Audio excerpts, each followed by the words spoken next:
हरिः ओम्। विश्वानि देव सवितुर्दुरितानि परासुव यद्भद्रं तन्नासुव। ॐ शान्तिः शान्तिः शान्तिः। शङ्करं शङ्कराचार्यं केशवं बादरायणं सूत्रभाष्यकृतौ वन्दे भगवन्तौ पुनः पुनः। ईश्वरो गुरुरात्मेति मूर्तिभेदविभागिने व्योमवद्व्याप्तदेहाय दक्षिणामूर्तये नमः। ॐ पूर्णमदः पूर्णमिदं पूर्णात् पूर्णमुदच्यते पूर्णस्य पूर्णमादाय पूर्णमेवावशिष्यते। ॐ शान्तिः शान्तिः शान्तिः। बोलो सच्चिदानंद भगवान, बोलो सियावर रामचंद्र महाराज की जय। उमापति महादेव की जय। पवन सुत हनुमान की जय। बोलो भाई सब संतन की। शरीरं यदवाप्नोति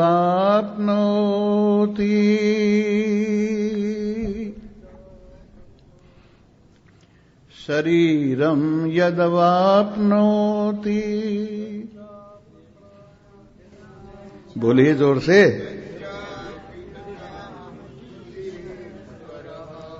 शरीरं यदवाप्नोति यच्चाप्यक्रामतीश्वर गृहीत्वैतानि संयाति वायुर्गन्धान्निवासयात्। मैं तो देख रहा हूं, तुम्हें भी याद है कि नहीं? बोलो सच्चिदानंद भगवान। जी हां, भगवान के कलेजे की कोर, भगवान के सदैव प्रिय पात्र, भगवान को अत्यंत प्यार करने वालों, सब कुछ भगवान को समझकर उन्हीं के प्रति समर्पित श्रोता वृंद, आइए प्रतिदिन की भांति भगवान की वाणी से ही भगवान के स्वरूप का बोध प्राप्त करके भगवान को अपने में पाकर हम एकम एक हो जाएं और उनके प्यार के रंग में ऐसे रंग जाएं कि फिर दूसरा रंग चढ़े ही नहीं। हमारे जीवन की चदरिया परमात्मा रंग में, श्याम रंग में ऐसी रंग जाए कि दुनिया का कोई रंग इस पर फिर न चढ़े। आप जानते हैं, मोह सकल व्याधि न कर मूला, ताते पुण्य उपजहि बहुसूला। मोह सारी व्याधियों की जड़ है और इसी से सारे दुख, सारे कांटे, सारे कष्ट प्रकट होते हैं। यों समझिए कि जिस प्रकार से 3 विकार होते हैं शरीर में, वात, पित्त, कफ। हमारा शरीर इन 3 चीजों से ही बना है, वात, पित्त, कफ। तो यों समझिए कि कफ तो ऐसे है जैसे पानी की प्रधानता होती है, और वात ऐसे है जैसे वायु की प्रधानता होती है, और कफ ऐसे है जैसे पृथ्वी की प्रधानता होती है। तो इस प्रकार ये 3 धातु हैं जो एक से ही पैदा होती है। इनमें जो हमारे अंदर काम है वो तो ऐसे है जैसे वात रोग होता है, और जैसे क्रोध है वो ऐसे होता है जैसे पित्त रोग होता है, और लोभ है वो ऐसे होता है जैसे श्लेष्मा या खांसी होती है। तो जैसे शरीर में वात पित्त कफ जब जब बढ़ते हैं तब क्या क्या होता है, वात से दर्द होता है, और जो शरीर के अंदर पित्त बढ़ता है तो ब्लड प्रेशर होता है, दिमाग में ज्यादा गर्मी आती है, और जिस समय कफ होता है तो श्वास संबंधी रोग होते हैं। वैसे ही मन के अंदर जब काम आता है तो अकड़न आती है, नस नाड़ियां अकड़ जाती हैं। जब क्रोध आता है तो गर्मी बढ़ती है और हमारा मन गर्म हो जाता है, और जब कफ आता है तो हमारा मन लोभ से संयुक्त हो जाता है, और हम जो देना चाहते हैं वो ये खांसी बार बार रोकती रहती है। तो इस प्रकार वात पित्त कफ ये 3 हुए, काम क्रोध लोभ, और मोह क्या है, ये सारी व्याधियों की जड़ है। इससे ये 3 चीज पैदा होती हैं, काम क्रोध लोभ। फिर इनसे मिलकर के बहुत से रोग पैदा होते हैं। शरीर के रोग को दूर करने के लिए जैसे आप डॉक्टर के पास जाते हैं, वैद्य के पास जाते हैं, हकीम के पास जाते, वैसे ही मन का रोग दूर करने के लिए आप किन्हीं महान पुरुष के पास जाते हैं, और उनके लिए कहा है सद्गुरु वैद्य वचन विश्वासा, संयम यह न विषय की आशा,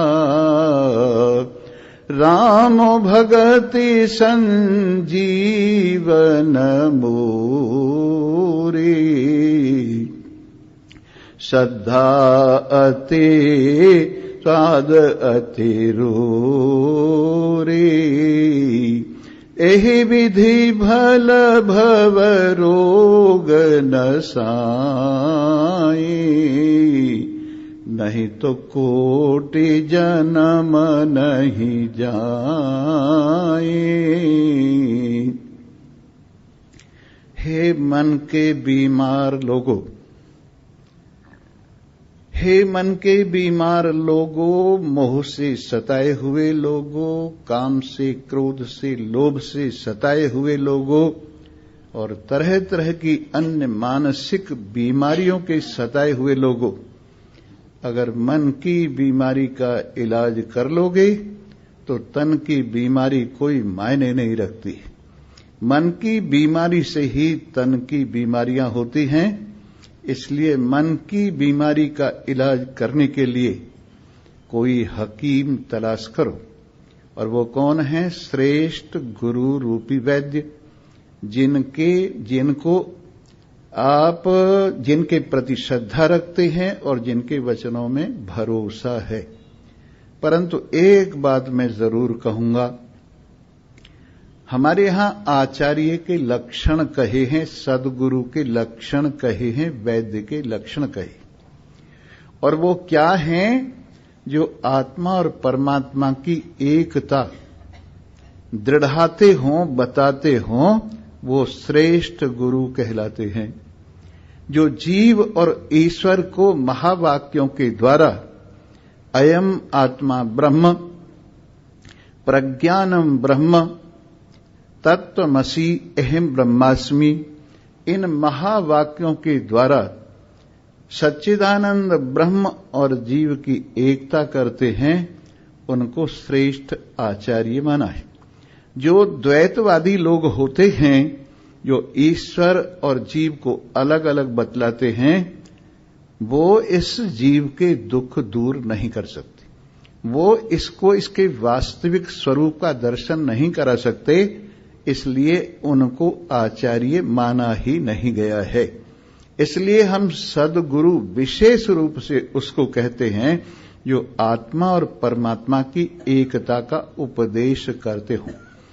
ऐसे श्रेष्ठ गुरु जिनके वचनों में आपको भरोसा है, जिनके वचन आपको लगते हैं, जिनके वचनों से आपके हृदय के अंदर एक विशेष प्रेरणा मिलती है, ऐसे आचार्य के पास जाइए।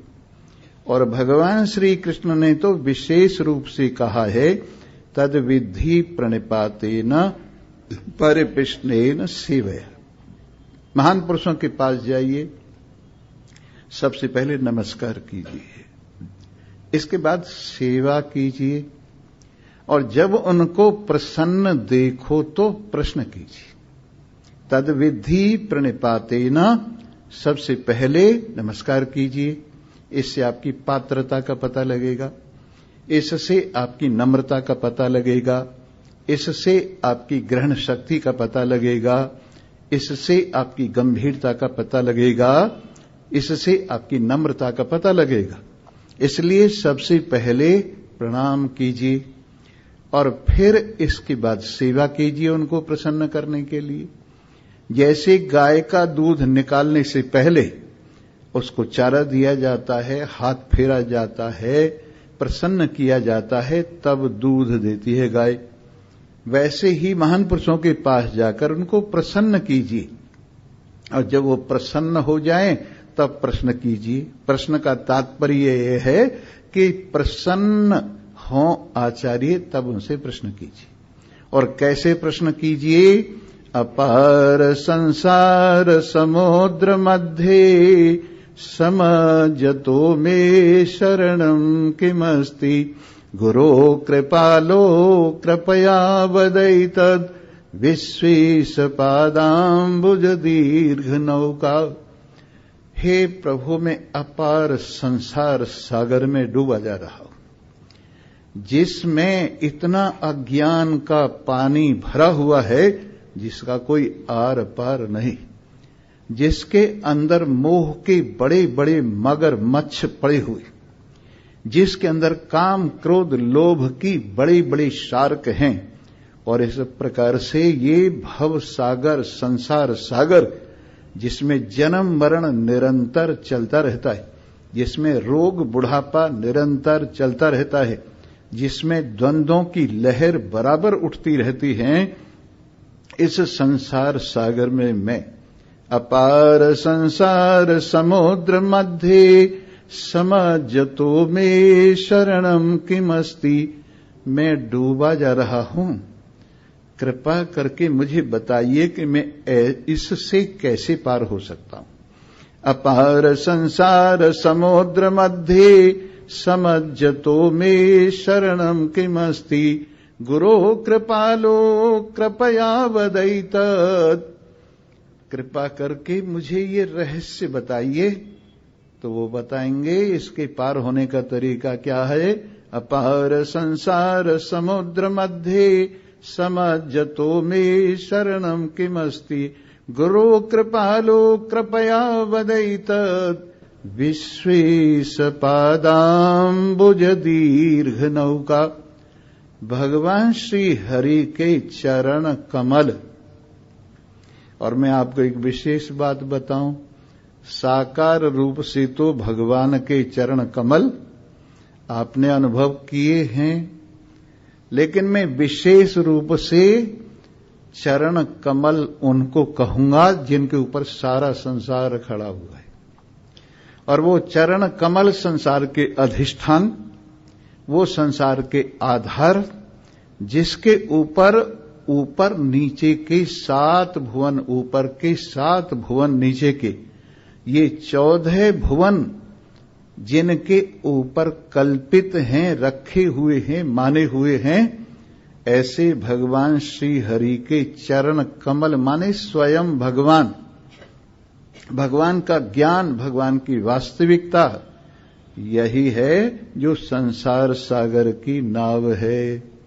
और ये कहां प्राप्त होती है?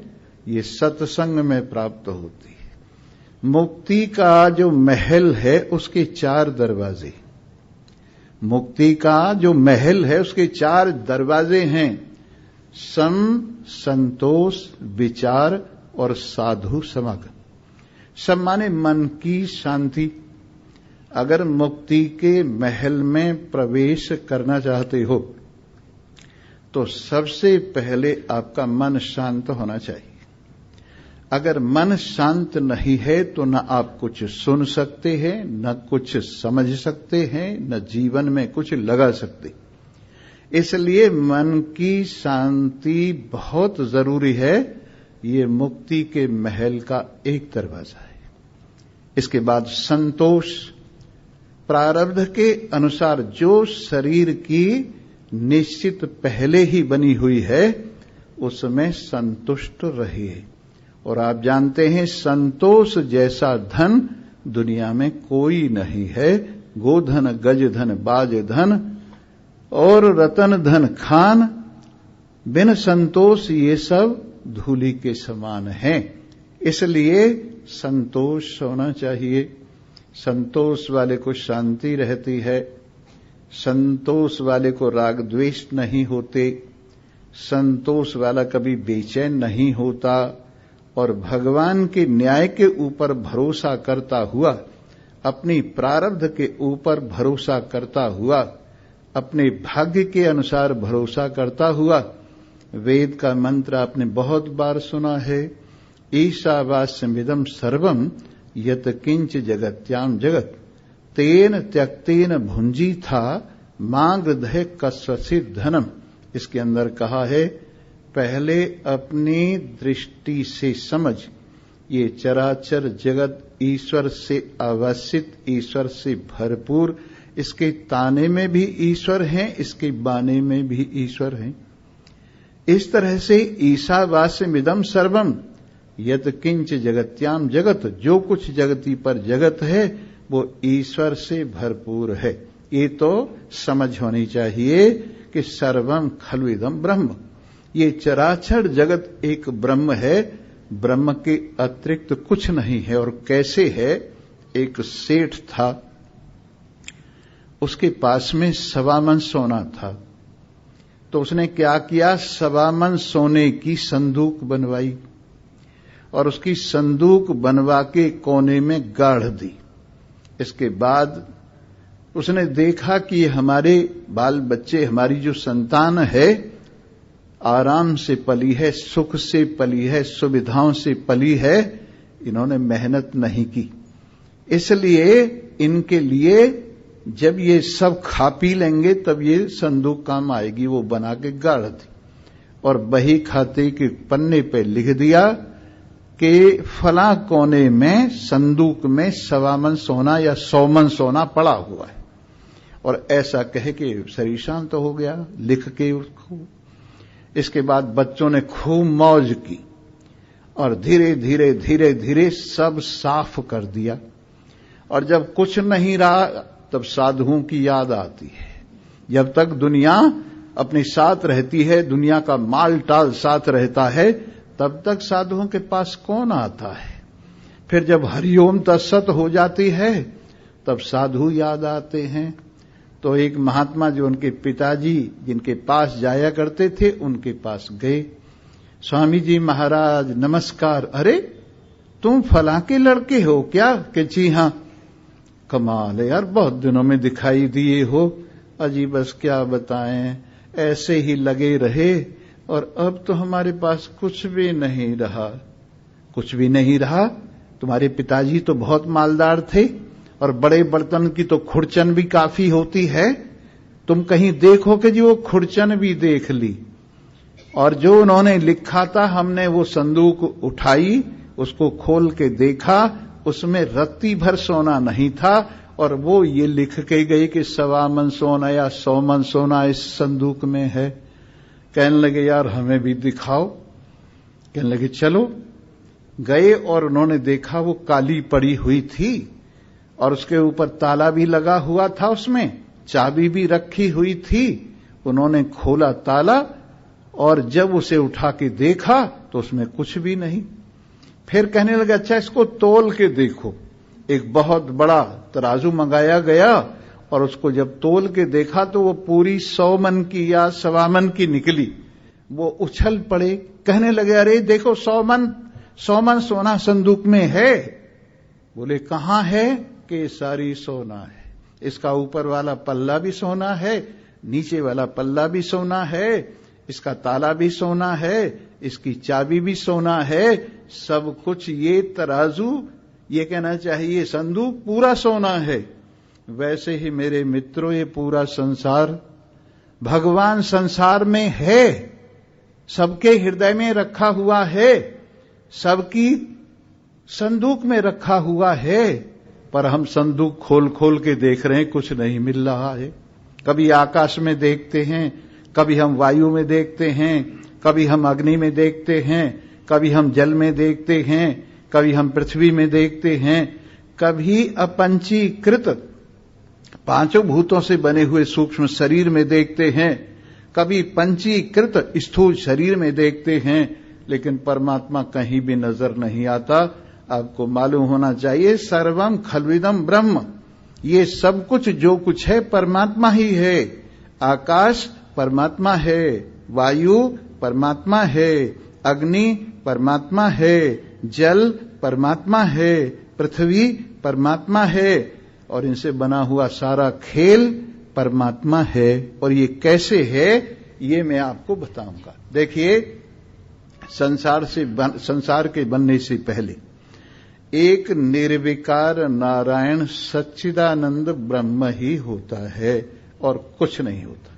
न उसे सत कह सकते हैं, न उसको असत कह सकते हैं, न उसको भाव कह सकते हैं, न उसको अभाव कह सकते हैं। ऐसा अनिर्वचनीय नारायण ही होता है। फिर जिज्ञासु को समझाने के लिए ये जगत कैसे बना, इसमें माया का आरोप होता है। और माया इस रूप में आती है, एको हम बहु प्रजायेय, मैं एक ही बहुत रूप वाला हो जाऊं। तो जब माया का आरोप हुआ तो माया में 2 चीज आई। एक तो परमात्मा अधिष्ठान रूप से आए, सतरूप से आए। और माया क्या है? विचार करने पर जो कुछ भी नहीं है, ये माया आई। तो माया का आरोप होने पर परमात्मा की सत्यता और माया का मिथ्यापन कहिए या अनिर्वचनीयता कहिए, 2 चीज हुई। फिर इसके बाद जब आकाश प्रकट हुआ, इसमें 3 चीजें हुई, परमात्मा, अभावात्मक माया और उसमें कल्पित आकाश, जिसका गुण शब्द है। इसके बाद एको हम बहु प्रजायम, आकाश से वायु प्रकट हुई और वायु में 4 धर्म आए। एक तो सत स्वरूप से नारायण आए और एक विचार करने पर जो कुछ भी नहीं है ऐसी अवस्तु रूपा माया आई। फिर उसके बाद आकाश आया और उसके बाद उसमें वायु का आरोप हुआ। इसी प्रकार जब अग्नि प्रकट हुई, उसके अंदर 5 धर्म आए। सत स्वरूप नारायण आए और अवस्तु रूपा माया आई। उसके बाद आकाश और आकाश में वायु और वायु में अग्नि आई। और इसी प्रकार से जल में 6 धर्म और पृथ्वी में 7 धर्म आए, जिनके अंदर पहले पहलों के गुण आए और अपना एक नया गुण आया। अब इसके बाद आप देखिए, अगर हम माया को एक तरफ कर दें तो सब अभाव रूपा एक नारायण ही सत्य है। तो इसमें जो कुछ बना है वो सब कल्पित है।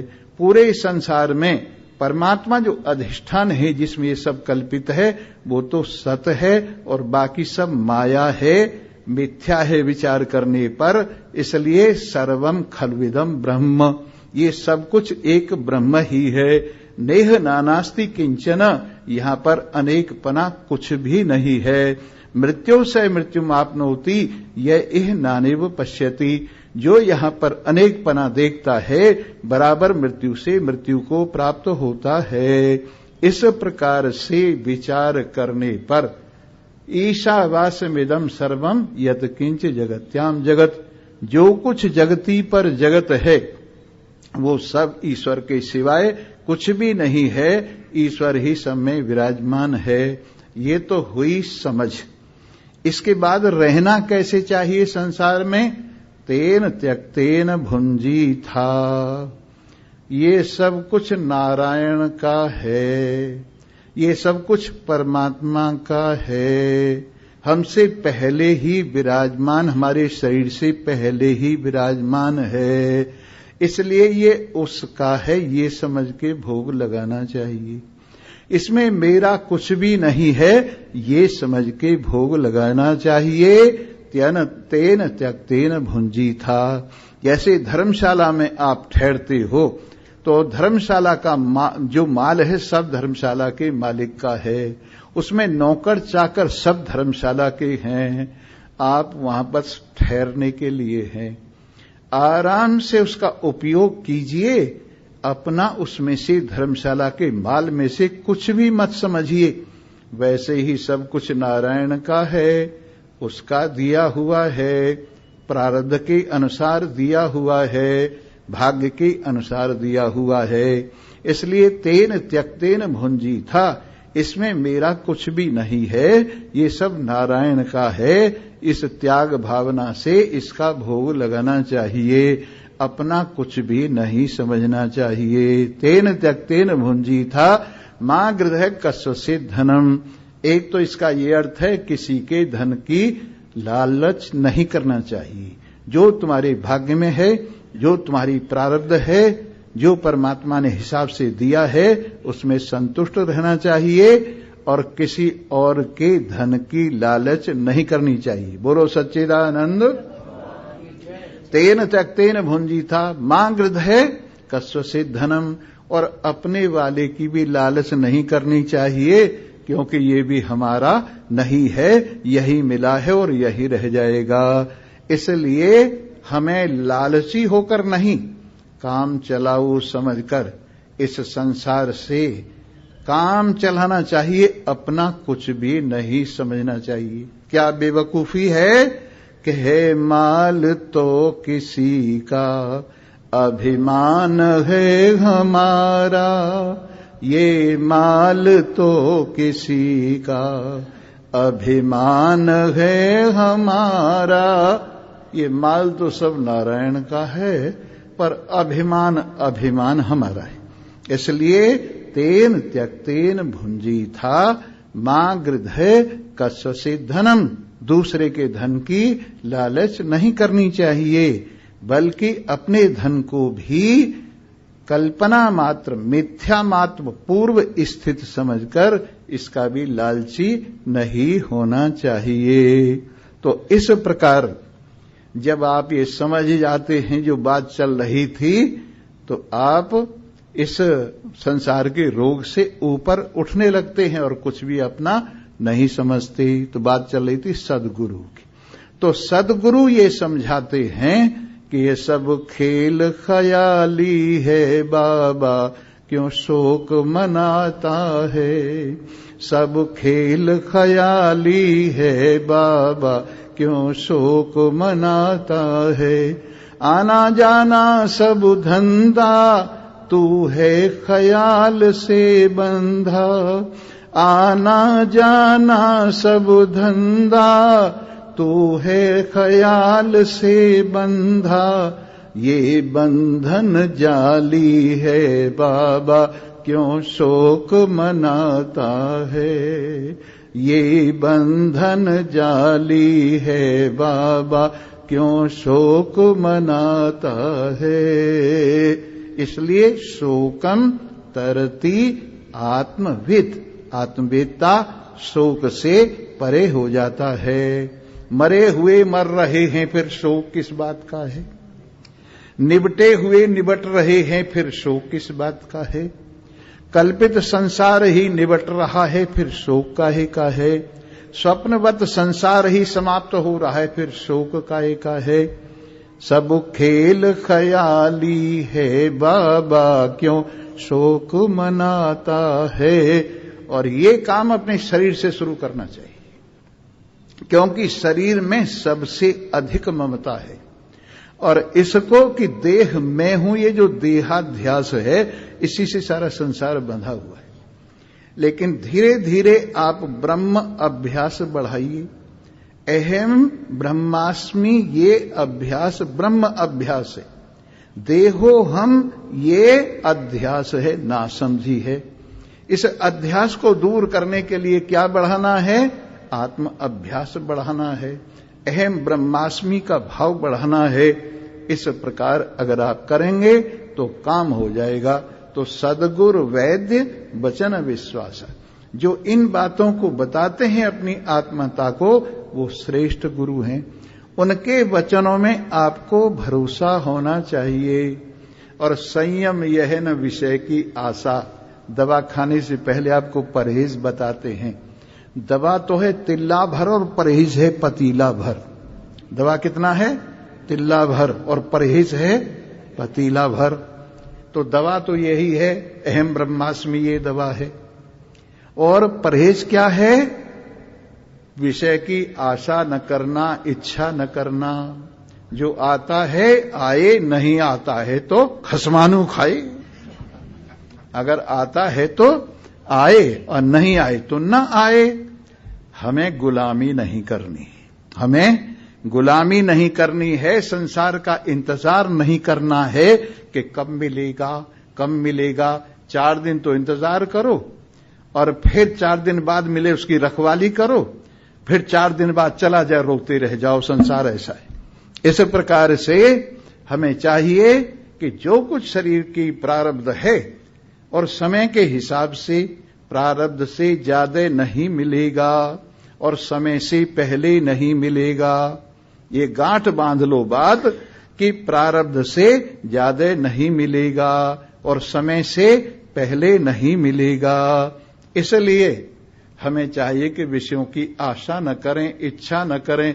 उनकी स्वागत करने के लिए आरती सजा के न रखें, उनके लिए ज्योतिषियों से पूछते न फिरें, उनके लिए रुद्राक्ष वगैरह अगैरह आभूषण साभूषण गले में पहन के ये सोचें संसार आ जाए, संसार आ जाए, संसार आ जाए। अरे तुम छाया को देख लो, छाया को तुम पकड़ना चाहते हो, आगे आगे भागती है और उसे जब मुंह फेर लेते हो तुम्हारे पीछे हो जाती है। वैसे ही ये संसार है, जो इसको चाहता है उसको मिलता ही नहीं और उसे आगे आगे आगे आगे भागता है। लेकिन जो इससे मुंह फेर लेता है उसके पीछे पीछे भागती है। इसलिए संयम यह मन की शांति के लिए, परमात्मा में मन लगाने के लिए, परम कल्याण के लिए परहेज क्या रखना है? संयम यह न विषय की आशा, विषयों की आकांक्षा न करना, इच्छा न करना, इनकी गुलामी न करना। अरे सारा संसार तेरे चरण कमलों के लिए, तू इसकी गुलामी कर रहा है। प्रकृति ने जो कुछ बनाया है तेरे प्रति समर्पित किया है, तू इसकी गुलामी कर रहा है। इसलिए न तू जमीन के लिए, न तू आसमां के लिए, न तू जमीन के लिए, न तू आसमां के लिए, ये जहां है तेरे लिए, तू नहीं जहां के लिए। न तू यहां के लिए, न तू वहां के लिए, न तू यहां के लिए, न तू वहां के लिए, ये सब है तेरे लिए, तू नहीं जहां के लिए। ये सब कुछ तेरी सेवा में उपस्थित है। हे महाराजा, ये सब जितने भी प्रकृति के गण हैं तेरे लिए भेंट लेकर आए हैं और तू सिंहासन से भाग के इनके पीछे भागे। हाँ भाई मेरे को ला, मेरे को ला, मेरे को ला, मेरे प्रसाद बट रहा है और सबको मिलना है, पर शोर मचा देते, मेरे को देना जी, मेरे को देना जी, मेरे को दे। अरे मिल तो रहा है, सबके लिए बना है, सबको मिलेगा, शोर मचाने से क्या होगा? इसलिए ये प्रकृति ने जो कुछ बनाया है ये सब तेरे लिए बनाया है। तू इसके लिए नहीं बनाया, तू इसके बिना भी जिंदा है, पर ये तेरे बिना जिंदा नहीं। ये संसार तेरे बिना जिंदा नहीं है, तेरे ही ख्याल से जिंदा है, तेरे ही नजरे इनायत से जिंदा है। इसके अंदर अस्तित्व है तो तेरा है, इसके अंदर यदि प्रतीति है तो तेरी है, इसके अंदर अगर आनंद है तो तेरा है। और तू ये समझ रहा है कि ये इसी से मैं जिंदा रहूंगा। इसलिए समझदार, न इस लोक की गुलामी कर, न परलोक की गुलामी कर। एक शहंशाह की तरह से सिंहासन पर विराजमान होकर अपने आप में मस्त रहे। ये सारी प्रकृति तेरे चरणों पर चढ़ते, और नहीं चढ़े तो न चढ़े, कोई इच्छा थोड़ा ही हमें कि हाँ देख रहे हैं, हाँ देख रहे हैं आ रहा है कि नहीं आ रहा है, तो फिर त्याग कैसे होगा? मन से इसका त्याग हो जाए, इच्छा ही न रहे, जो हो रहा है ठीक। राजी हैं हम उसी में जिसमें तेरी रजा है, यहां यूं भी वाह वाह है और वो भी वाह वाह है। गर यार की मर्जी हुई सर जोड़ के बैठे, घर बार छुड़ाया तो वही छोड़ के बैठे। चाहा उन्होंने जिधर को मुंह मोड़ के बैठे, गुदड़ी जो उड़ाई तो वही ओढ़ के बैठे। जो शाल उड़ा दी तो उसी शाल में खुश हैं, पूरे हैं मर्द वो ही जो हर हाल में खुश हैं। दुकान पे कहा सोने को वो हाट में सोए, दुकान पे कहा सोने को वो हाट में सोए। रस्ते में कहा सोने को वो बाट में सोए। घर खाट बिछाने को मिली खाट में सोए, जो टाट बिछाने को मिली टाट में सोए। जो खाल बिछा दी तो उसी खाल में खुश हैं, पूरे हैं मर्द वो ही जो हर हाल में खुश हैं। उनके तो जहां में अजब आलम है नजीरा, क्या जाने फरिश्ते हैं या आदम है नजीरा। ऐसे तो जहां में वली अब कम है नजीरा, हर आन में हर बान में खुर्रम है नजीरा। रखो उन्हें जिस ढाल में उसी ढाल में खुश हैं, पूरे हैं मर्द वो ही जो हर हाल में खुश हैं। जी हां, ऐसे विषयों की आशा न करना। और रामो भगति संजीवन मोरी, जो मुर्दों को जिंदा कर देती है। ये जो आप कथा सुन रहे हैं, ये मुर्दों को जिंदा कर देती है। वो मुर्दे नहीं जो शमशान में ले जाए जाते हैं, वो मुर्दे जो अपने को मुर्दा समझ रहे हैं। जो अपने को मुर्दा समझ रहे हैं, ऐसे मुर्दों को जिंदा करने वाली कौन सी दवा है?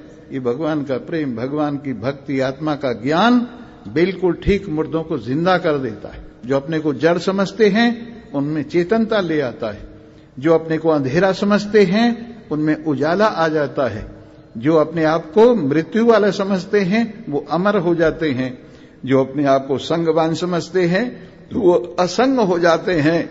ऐसे मुर्दों को जिंदा करने वाली ये जड़ी। और श्रद्धा अनुपान अतिरूरी, श्रद्धा के शहद में मिलाओ इसको, इस ज्ञान को, इस प्रेम को, इस भक्ति को श्रद्धा के शहद में मिलाओ, रगड़ो अच्छी तरह से। और दिन में कितनी बार खाओ, जब टाइम मिले तभी चाट जाओ, जब टाइम मिले तभी चाट जाओ। समझे ना? ए विधि भल भव रोग न साही, ये जन्म मरण का रोग एक उपाय यही है जिससे नष्ट हो सकता है, नहीं तो 100 जन्म में भी पार होने की संभावना नहीं है। हां, और एक बात और, बेकार की बात मत सोचा करो, जो हो रहा है सो हो रहा है, पहले निश्चित। रेलगाड़ी बनने से पहले लाइन बिछ जाती है, उसके स्टेशन बन जाते हैं और ईंधन वगैरह का सब इंतजाम हो जाता है। वैसे हमारी शरीर की रेलगाड़ी आने से पहले प्रारब्ध की लाइन बिछी हुई है और उसके ऊपर स्टेशन भी बने हुए हैं, उसके ऊपर खुराक की जगह भी बनी हुई है। तो जब सब कुछ बना हुआ फिर चिंता करने की क्या बात? प्रारब्ध पहले बनी, पीछे बना शरीर। तुलसी अफसोस है मन नहीं बांधे धीर, अपने बारे में सोच रहे हो, संतान के बारे में सोच रहे हो, पति पत्नियों के बारे में सोच रहे हो, और पता नहीं रेडियो देख के किस किस के बारे में सोच रहे हो। वहां तूफान आ गया, वहां नदी चढ़ गई, वहां नाले चढ़ गए, वहां जमीन फट गई, और यहां तुम फट गई बिना बात, लेना एक न देना। तो इस तरह से बिना बात की बातों में मन लगाए बैठे हैं और असंभावनाओं को संभावना बनाकर दुखी हो रहे हैं। स्वामी जी वहां आकाश फट गया, मैंने कहा यार क्यों झूठ बोलता है, आकाश फटने वाली चीज ही नहीं, कैसे फट गया। तो इस तरह से हम लोग व्यर्थ की चिंता कर रहे हैं। ये जो व्यर्थ की चिंता हमारे साथ लगी हुई है, इनको हटा देना चाहिए और ये समझना चाहिए कि जो रहने वाली चीज है वो रहेगी, जो जाने वाली चीज है वो जाएगी, चाहे आज चाहे कल चाहे परसों। रहने वाला क्या है? भगवान। जाने वाली चीज क्या है? दुनिया, शरीर वगैरह सब। इस तरह से अगर समझ लो तो शरीरम यदवाप्नोति, जिस शरीर को ये प्राप्त होता है बस वहीं डेरा लगा देता है कि यही मैं हूं, उसी को सब समझ लेता। पता नहीं पहले कितने शरीर छोड़े, किसके लिए रोओगे? एक राजा का अकेला बेटा मर गया, राजा और रानी गोद में लेकर रोने लगे। रोते रोते आखिर मशीन है, राजा को नींद सी आ गई और उस झपकी में उसने देखा कि मेरे 8 पुत्र हैं, 8 पुत्र बधू हैं और 2-2 सबके बच्चे हैं, उनके बीच में बैठा हुआ मैं अपने बाल बच्चों के साथ मौज मना रहा हूं। इतने में घरवाली ने हिला के कहा तेरा नाश हो जाए, लड़का मरा पड़ा है और तुझे नींद आ रही है। वो कहने लगी नाश तो तेरा हो जाए, मुझे जगा दिया। अभी 8 बहुएं थीं, 8 मेरे बेटे थे, 2-2 सबके बच्चे थे, बीच में बैठा हुआ था, बच्चे नाक रगड़ रहे थे कमर से और इधर से और उधर से मौज हो रही थी। बता इसके लिए रोऊं कि उसके लिए रोऊं? वो जो छोड़ के आया हूं मैं उसके लिए रोऊं या ये पड़ा हुआ है इसके लिए रोऊं?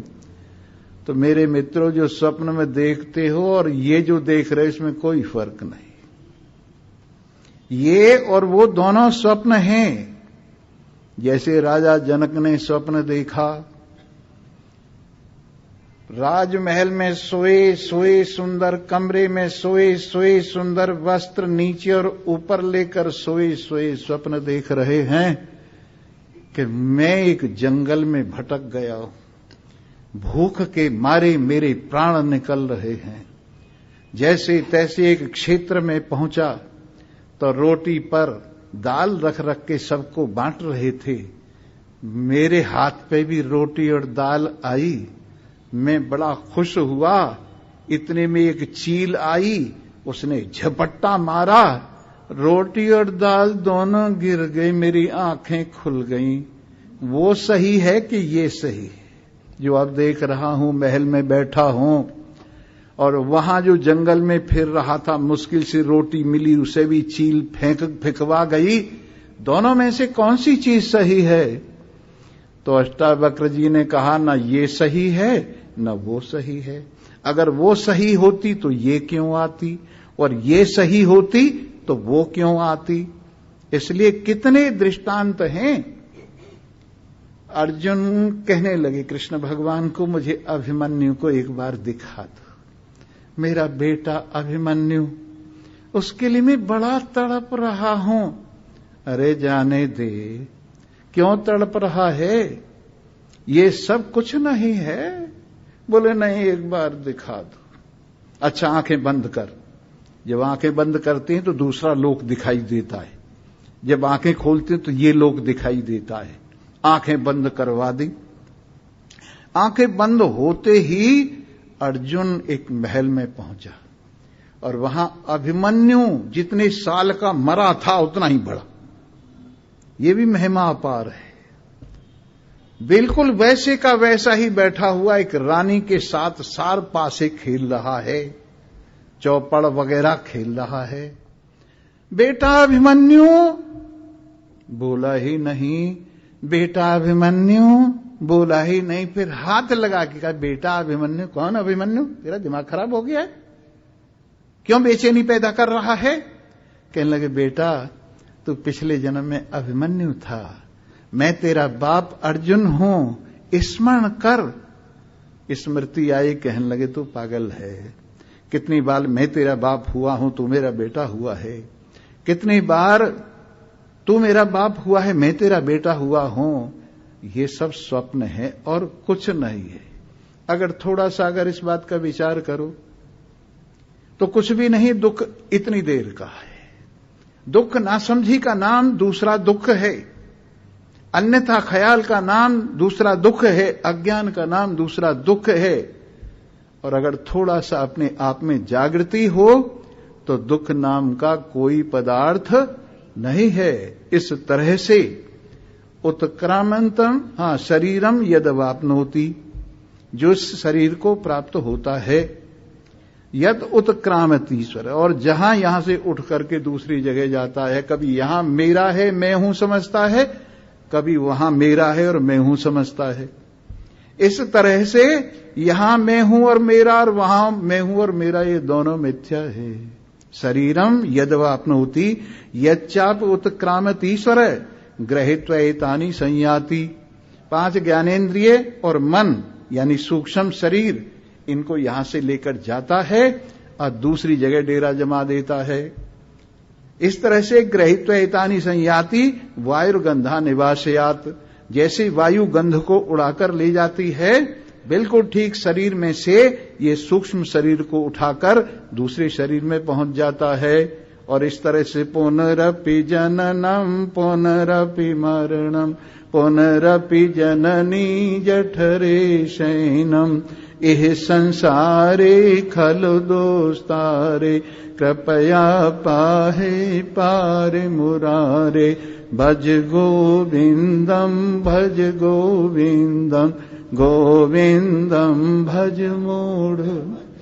बार बार जन्म लेता है, बार बार मरता है, बार बार नीचे को सिर और ऊपर को पैर होते हैं, मलमूत्र ऊपर से गिरता है, इसके ऊपर से। पुनरपि जननम पुनरपि मरणम पुनरपि जननी जठरे शयनम इह संसारे खलु दोस्तारे। बड़ा दुस्तार है ये संसार। ये संसार बड़ा दुस्तार, पार होने में कठिन है। एक आदमी भूल भुलैयों के महल में घुस गया। घुस तो गया पर सामने दरवाजा देखा, उससे कमरे में चला गया। फिर आगे दरवाजा देखा, फिर कमरे में चला गया। फिर दरवाजा देखा, फिर कमरे में चला गया। घूमता रहा, दरवाजा नहीं मिला। उसी तरह से 84 लाख कमरे, 84 लाख कमरों में घूमता फिर रहा है, पर दरवाजा नहीं मिल रहा है। मेरी शादी हो जाएगी तो बेड़ा पार हो जाएगा, ये दरवाजा लगता है। पर जब शादी हो गई तो एक और कमरा आ गया, घरवाली आ गई, उसकी और परवाह हो गई।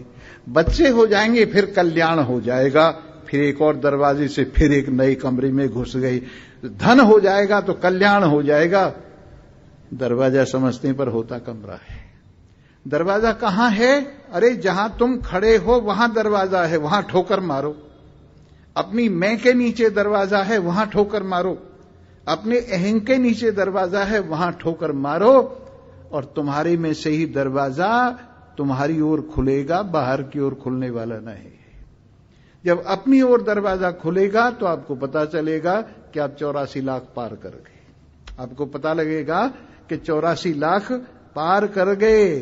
नहीं तो एक शरीर से दूसरे से तीसरे से चक्कर खाते रहोगे और एक शरीर से दूसरे शरीर में जाते रहोगे।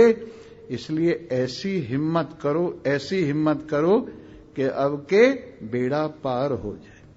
नर, अब एक भजन और सुना रहा हूं। आज भजन कम सुनाई, जान के सुनाए मैंने कम। नर तेरा चोला रतन अमोला, बिरथा खोवे मत ना। नर तेरा चोला रतन अमोला, तुम्हारा विचार व्यर्थ होने का है क्या? तभी नहीं बोल रहे हो। नर तेरा चोला रतन अमोला, बिरथा खोवे मत ना। नर तेरा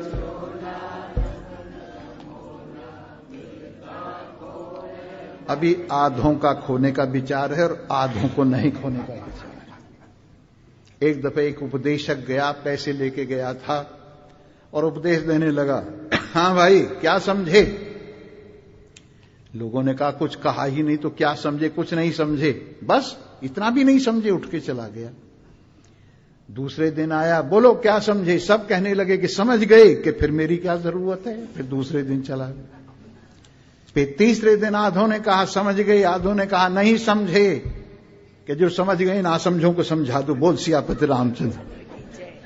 कहीं तुम ऐसा ही तो नहीं कर रहे हो? नर तेरा चोला रतन अमोला, बिरथा खोवे मत ना। नर तेरा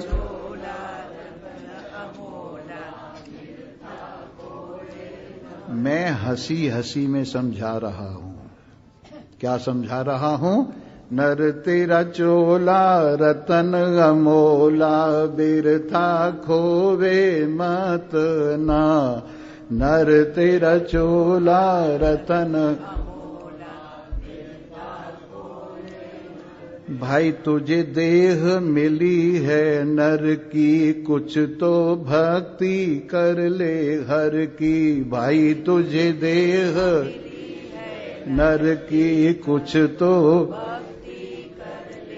क्यों सुध भूल गया उस घर की नींद में सोवे मत ना। क्यों सुध भूल गया निज घर की नींद में सोवे मत ना। नर तेरा चोला रतन अमोला, बिरथा।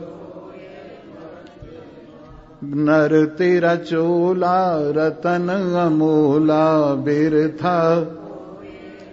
जैसी कर ली तूने करनी, वैसी अवश्य होएगी भरनी। जैसी कर ली करनी, वैसी अवश्य होएगी। यही मुनि वेद व्यास ने बरनी, विपत में रोवे मत ना। यही मुनि वेद व्यास ने बरनी, विपत में रोवे मत ना। नर तेरा चोला रतन अमोला, बिरथा खोवे मत ना। नर तेरा चोला रतन अमोला, बिरथा। देख ऋषि मुनि फक्कर में, आए गए माया के चक्कर में। देखे ऋषि मुनि फक्कर, आए गए माया के कस्तियान फंसी टक्कर में। इसे डुबोवे मत ना। कस्तियान फंसी टक्कर में, इसे डुबोवे मत ना। नर तेरा चोला रतन अमोला, बिरथा। बद्री कमर कस के हो तगड़ा, लगा ले राम नाम का रगड़ा। बद्री कमर कस के हो तगड़ा, लगा ले राम नाम का। सीधा पड़ा मुक्ति का दगड़ा, सीधा पड़ा मुक्ति का दगड़ा। कायर होवे मत ना। नर तेरा चोला रतन अमोला, बिरथा। सर्वे भवन्तु सुखिनः, सर्वे सन्तु निरामया, सर्वे भद्राणि पश्यन्तु मा कश्चित् दुःखभाग्। ओम शांति शांति शांति।